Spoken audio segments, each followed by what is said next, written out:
What's that language you're speaking? What's that food you're eating? What's that music you're playing? What are those clothes you're wearing? What's that perfume? This is cultural warfare. Culture warfare. You're bald and you don't care. Cultural warfare.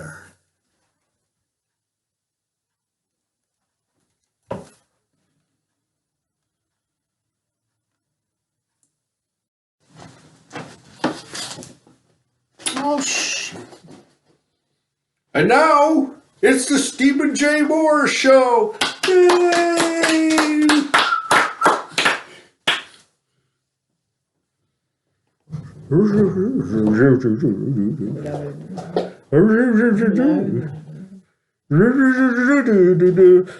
Oh, howdy. Welcome to the Culture Warfare Show. And today we're going to do a little book review. All right? Sorry I was late, but had problems. Okay, let's start. This book is one from my favorite author and music critics, Lester Bangs.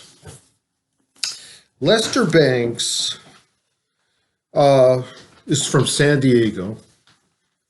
He ended up in Detroit. He worked a little with the White Panther Party. And then I think he was with some underground paper. Then he wrote articles for Rolling Stone. His first review of Rolling Stone was with the MC5, and he panned them. He panned them really bad. But the MC5 got into a national publication, so he recanted that review after he wrote it. He felt bad about it. But the name of this book is Psychotic Reactions and Carburetor Dung. What the hell does that mean? What does that mean? That was this band's second album. This is Count 5. Lester Bangs was a big Count 5 fan. And it was a good album. Not just that one hit. It was on Double Shot Records. A double shot of my baby's love. No, it has nothing to do with that song. At least I don't think. And I used to put articles in here. And what's it say? See, this is what happens when you don't put the date. Oh, here's the date. It's December 28th, 2008. Now, let me say that again. December 28th, and 2008. And the article says, John Brine, 61 years old, a rock and roll musician who wrote and sang Psychotic Reaction, the only hit of the San Jose Garage Band. I didn't know they were from San Jose, Kent. Anyway, and he died of kidney liver failure at the Recreational Medical Center of San Jose, his daughter says. And then it goes on talking about their one hit. But they weren't just a one-hit wonder band. Everything you heard about them, not really true. The name of Psychotic Reactions and Carburetor Dung was their second album. And Lester Bangs gave it a good rating. but the album was, they put out a limited edition, and hardly any. If you have that album, worth a lot of money. So Lester Bangs. This has his short articles that he wrote about various bands. And it's pretty amusing, half of the stuff he wrote. I'll read you the titles. Let's start. James Taylor, Marked for Death. Obviously, this was a pan of James Taylor. What else does it have?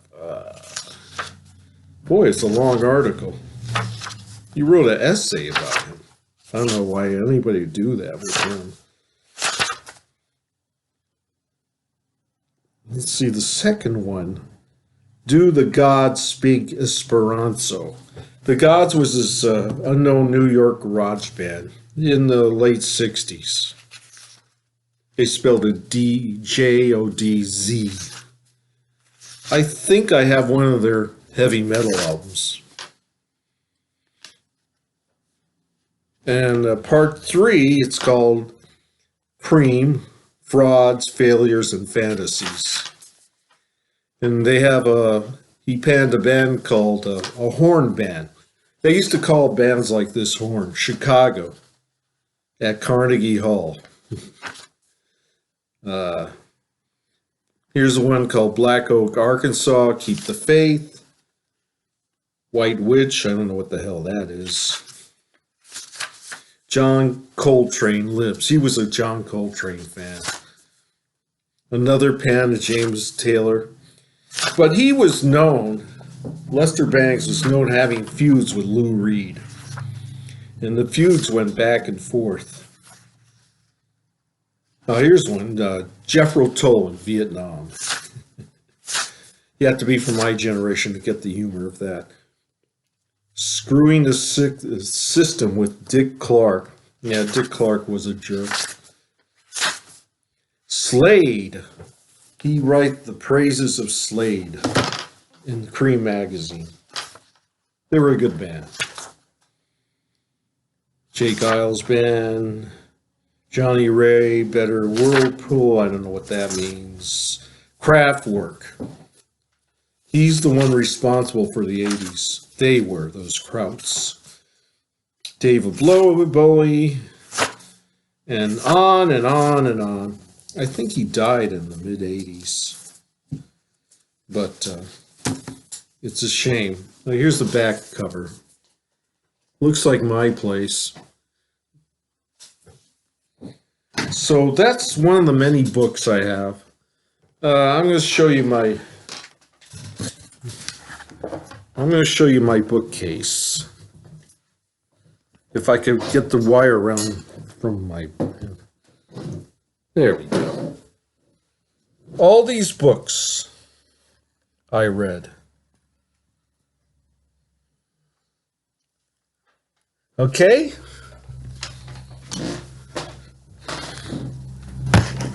Okay, well that's it for today. There'll be more content later. So, maybe I should develop a slogan, huh? What do you think?